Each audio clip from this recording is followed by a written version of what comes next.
Hi, this is Lee and Alison from the Law School Toolbox and the Bar Exam Toolbox. And today we're here. Oh my gosh, is this update number 12? 11? I think we're on 11. 11. We're on 11. Update 11 on what is happening with the California bar. It just gets more and more of a dumpster fire. It really kind of does. I mean, the last one we talked about, the immediate aftermath. Now there's been a little bit of time for the dust to settle here. They've had a meeting. It didn't go well. They're having another meeting tomorrow. We're recording this on the 13th. There's a meeting on the 14th. So Lee, you've paid a little attention to that prior meeting. What went on there? Oh my gosh. So I did watch the video of the meeting, which was something. I know a lot of people attended it. So a good chunk of the meeting, folks really got up and made comments about their experiences. And there were apparently some really heartbreaking stories. You know, someone spoke about having a miscarriage during the administration that they thought was linked to stress. Oh, I mean, people talked about all sorts of disruptions and why this was so traumatic for them. And, you know, this is on video, this is on Zoom, and some of the trustees didn't seem quite bothered by these stories. One particular trustee was like eating and blowing bubbles with bubble gum. Yeah, there's like a reel on Reddit. Anyway, I was like, okay, really? I mean, we're all lawyers here, right? We are lawyers. We are, in theory, licensed by the California bar.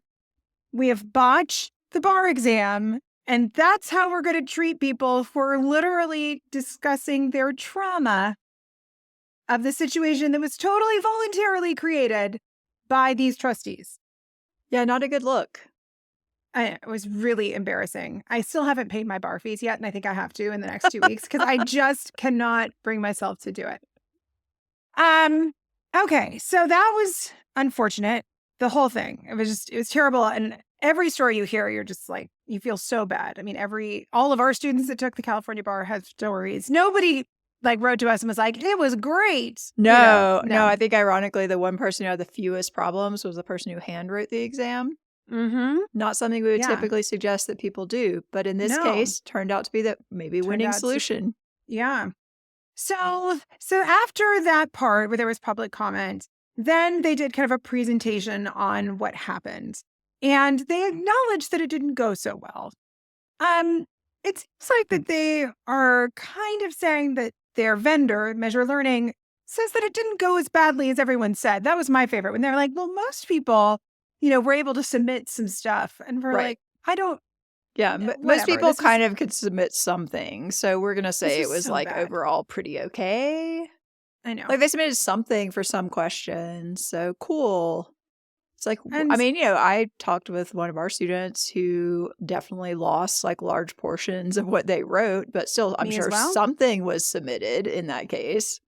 Yes, and 87 people at least couldn't submit almost anything. And so they were invited to do a retake on the 18th and 19th, and they were basically given less than 24 hours notice to go to a physical location to do the test. Yeah, the whole thing just it's bad. So embarrassing. So the other things they talked about in this meeting where they kind of reviewed the exam and they're like, sure, a lot of people were able to submit things and sure, a lot of things went poorly, but it's okay because we're going to do these psychometrics, which I feel like is such a word that you shouldn't use very often. We're going to hand wave and give people scores is kind of what that means. I know. So, so there was a brief discussion of psychometrics, but that's apparently a lot of what's coming in this Committee of Bar and Examiners meeting tomorrow, which we're going to talk more about in a minute. So the reality was they acknowledged that it didn't go well. They acknowledged it was expensive. And the California Supreme Court said, you can't do it again, guys. But they didn't exactly tell them what they're supposed to do, other than they're supposed to do it in person. But there's no plan. I think that was one of the things that I got from the end of that meeting, that is, as of, March 5th, which wasn't that long ago, they're like, okay, well, the test is going to be in person. We don't have any testing centers. We don't have any proctors. And they need a lot of proctors for an in-person seating of the test. Right. I mean, because when I heard them say in person originally, I thought that meant we'll do it the way we did it. We'll get the NCBE questions, we'll rent out the convention centers, we'll do like a normal test. But it sounds like that's not exactly what they were alluding to, was it? Well, they were alluding to the fact that there's no plan. And then they were saying things like, it's going to be really hard for us to find a place to house all these people. And then all the law school deans were like, we'll give you our law schools. You can just do it there. And they were like, well, we have done that before, but that's going to be complicated. And the deans are like, not really.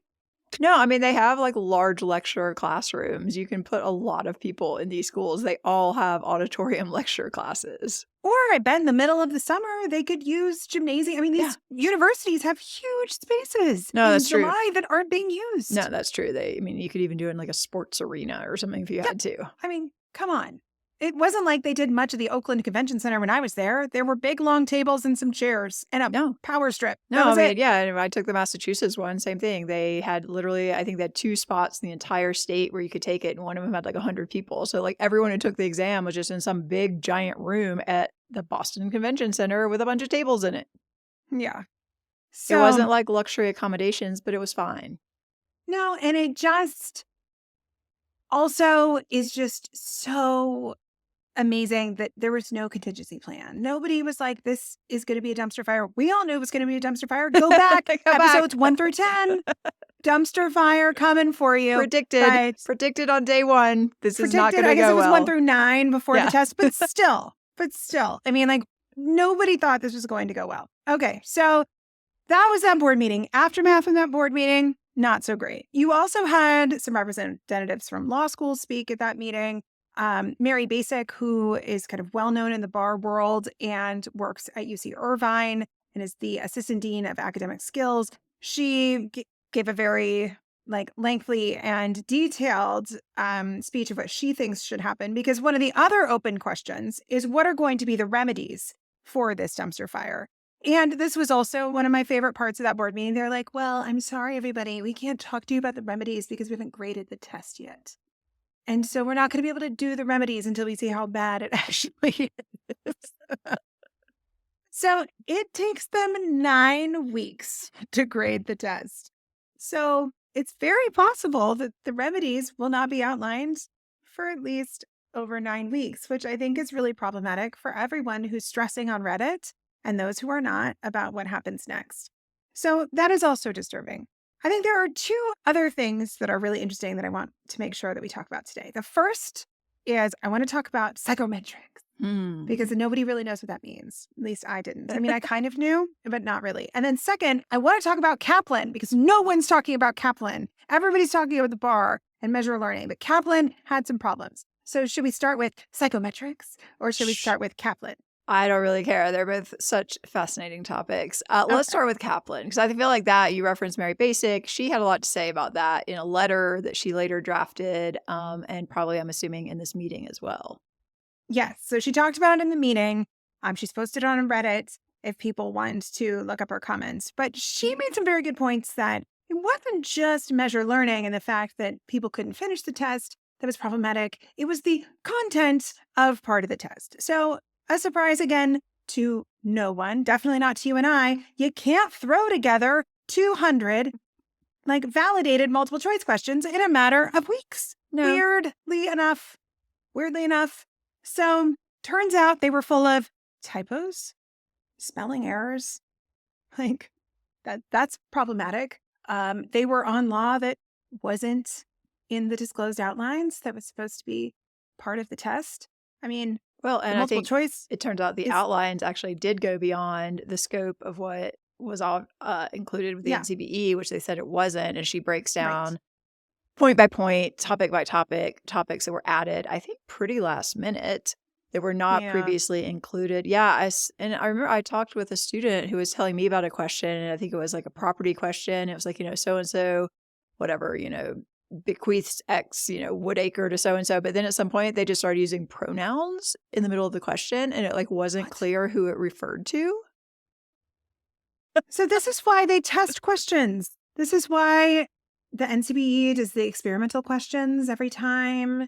to validate questions. You can't just write this stuff and not test it. No. But I guess they did test some of them because they reused, it looks like, some of the questions from the experiment. Yep, definitely have heard that people were recognizing questions that they saw on the experiment a few months earlier. Interesting. Yeah. Now, another question, is this a surprise to anyone? Because they released questions with those 25 or whatever release questions, some of them were wrong. Yeah, or had like major problems where like multiple answers could be correct. Heard of that happening a lot on this test as well. Yeah, and another thing that I think Mary Basic was talking about was that on the advice of counsel, because, there's this whole copyright infringement problem with the NCBE, that apparently they couldn't talk to or be experts in any of this. So basically it was people who have never like done any of this before that were thrown into this to produce what would have been impossible, even with a bunch of experts working on it. I mean, it gets worse and worse the more you hear. I know. Because again, why would you hire a bar review provider to write an exam? It's just such a terrible idea. Yeah, no, the whole thing. Big mess. So we don't want to lose sight of the fact that not only was it a meltdown of the technology to do the exam, also it looks like there were some pretty major, pretty predictable problems with the actual MBE questions. Yeah. So now you've got a test that was poorly written and a test that was poorly executed, not by the people taking it, by the people who are administering the test. And now they're going to get all of these graders together to try and grade the written portion. They're going to run the data from the multiple choice portion, and they're already talking about the psychometrics of the multiple choice. Well, it's also interesting that apparently they've already started grading the essay questions, and they're saying that's the reason they can't expedite those is because they can't add any more graders because they've already got their process. They also said if they added too many graders in another section, that if it goes above 14 graders per question, they are not consistent anymore. Right. I'm like, hello, everybody. We are in extenuating circumstances. Like, hire some former graders. Like, let's just get this done. Come on. Also, they're already not consistent because we routinely see swings of 10 to 15 points on the second read. So I don't know. I don't know. I don't really buy that, but whatever. They have their process and they're sticking to it. Although, did you catch the part about how they were like, well, maybe we'll just throw some AI in there to help? Oh, yeah. But then they're like, but we haven't tested it, or we're not really sure how it can make it faster. What could go wrong? Like, it'll make, we might just use that. It's like, okay, are we just literally making all of this up on the fly? Because that is sure what it sounds like. Oh, yeah. All right. So they're already reviewing the psychometrics for the multiple choice questions. And they're like, well, we won't grade all of them. That was my favorite. When they're like, maybe we'll just start with like 155. Well, some were because some were like, as it turned out, they were like, oh, some were too hard, some were too easy. Like, some of them just didn't make any sense. Like, one of them, I was just like, the score wasn't recorded for anyone. I'm like, so for one question, they just didn't record the answers. I was like, I don't even understand how this happens. Yeah. I mean, I don't think this is what psychometrics is designed for, but yeah, I think I'm not a mathematician. Yeah, I mean, I think that's where we're like, oh, we had like a little issue with one of the questions. Like, maybe we can make it up, with the other 90%, 95% of work you already did. I mean, in some cases, they're saying like, oh, well, if you submitted part of 4 of the 6 essays, like, that's good enough. But who knows what you submitted? I mean, the whole thing is just...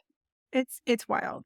It is. I also thought it was interesting where they're like, oh, everybody don't worry. Because in 2021, during one of the other bar meltdowns, I was trying to remember which one this was. I was like, did I even hear about it? What was that about? It's like, we were tutoring for the bar. What happened in 2020? I was like, was that the time they accidentally released the questions, like topics in advance? Was that year? I can't remember. No, that was 2019. Okay. I thought that was pre-COVID. Yeah. I was literally like, oh, I don't recall this problem. What was it? Yeah. So there's so many. July 2021, when they were still giving this is when there was the exam soft meltdown. Oh, right. Yeah. Yes. One of those. One of the post-COVID exam soft meltdowns. And so they're like, but it was fine because we had psychometrics and that made it all better. But I love that I couldn't also remember what happened because almost something new happens every single time. Well, I think that also tells you that was probably not like a super big issue if neither of us can remember what it was. Right. Like if it had been a meltdown of this scale, we definitely would have remembered it. I feel like we're going to remember this one. Like we're not going to have to go back and look at our notes to see what we were talking about in 2021. No. Yeah. No. But yeah, they're like, it's cool. We've done this before. Yeah. So we got this. I just feel like that's the measure. That's the answer from the bar is just like, we got this. I think it's mostly just like, don't worry.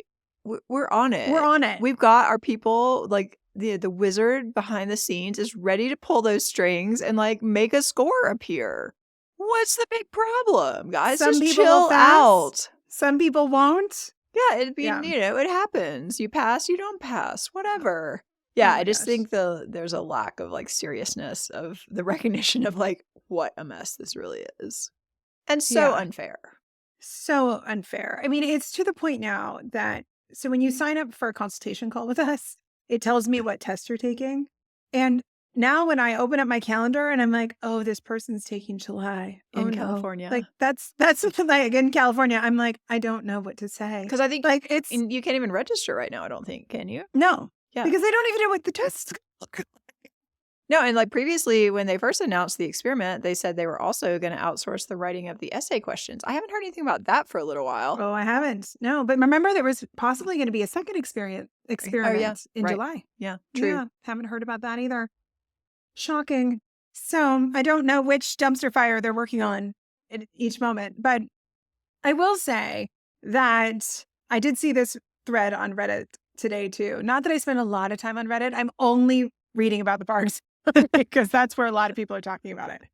And people were asking, like, what am I supposed to do? Should I start studying for July? Should I not? We have people calling us. We have students studying for July right now because if you're a part-time studier or a foreign trained attorney or have, a multitude of any other reasons, you need to start studying now. And so the reality is, even with all this uncertainty, if you need to start studying now, you should. Right. Yeah. I mean, and like it's slightly unclear what you should be studying since apparently they've kind of expanded the universe. But hey, just pick the 90%, 80% that hasn't changed. I think that if you study for the writing portion and the performance test and still use those, MBE questions, that you're going to be on your way. And as we get more information, you can always tweak, but all of that stuff is probably going to be on the test. So you can just start with that. No, that's totally true. Yeah. And I feel badly for like the people at schools who are supposed to be preparing people who are graduating in like 2 months for like, I mean, it's just crazy. It's totally crazy across the board and like so stressful for so many people. Yeah. Before we wrap up, we should mention the slightly amusing email that was sent out by the National Conference of Bar Examiners yesterday. That got circulated to our team. Basically talking about how their technology is not going to implode when they change to the next gen. Yeah, it was a very, very thinly veiled, address to people around the world or in California. No, I thought it was, I mean, they have to be on some level, like, I'm like slightly amused at least by all of this. Or, I don't want to say enjoying, but there's a certain like schadenfreude, I'm sure, being like, you know what? There's a reason we didn't just turn our questions over to be remote to you in a few months. Like that wasn't going to go well. Yeah. I mean, and, California kind of flipped them off. And I'm sure that licensing those questions to California made them quite a bit of money. Yeah. And so they that was probably a pretty big contract. And they're probably saying, you want to know why they cost a lot of money? It's because it takes some skills and some effort to do it well. Yeah. Yeah. So I don't know. It is an interesting situation, certainly. Yes. So for those of you looking towards the summer, go ahead, get started. Work on the writing portion. That I think we can be pretty clear. I haven't heard that anything new is happening there. I mean, not since the first announcement. No. I can't imagine. I can't imagine that they're going to outsource that. I mean, come on. Like, come on. No, I don't think so. So I think you can still safely study for those portions. The subjects covered will still be the subjects covered. And then, everyone's in the same boat that nobody knows exactly what the July test is going to look like. And so in that way, it's fair. It's one way of looking at it. It's not fair. It's terrible. Yeah, no, And I'm going to have to pay my bar dues. I'm so upset. I just did it and forgot about it. I know. Yeah, no, and I mean, I'm sure some interesting stuff will come out of this meeting tomorrow. Hopefully, people will be prepared without snacks and bubble gum to be respectful, but we'll see. Yeah. You know, it is never a dull day in the California bar world. No, so stay tuned. I believe there will be an update 12. I'm And probably guessing, 13. guessing And more. there will be more to come, but we appreciate everyone watching. We appreciate you reaching out, giving us your stories. And, you know, we are here for you. We know that this is not a great situation and we share your outrage. Yeah. So hang in there and give us a like, subscribe, and leave a comment if you have any other questions or you want to share your story of your experience with the California Bar. Yeah. Visit barexamtoolbox.com and you can reach out to us directly. Good luck. Good luck.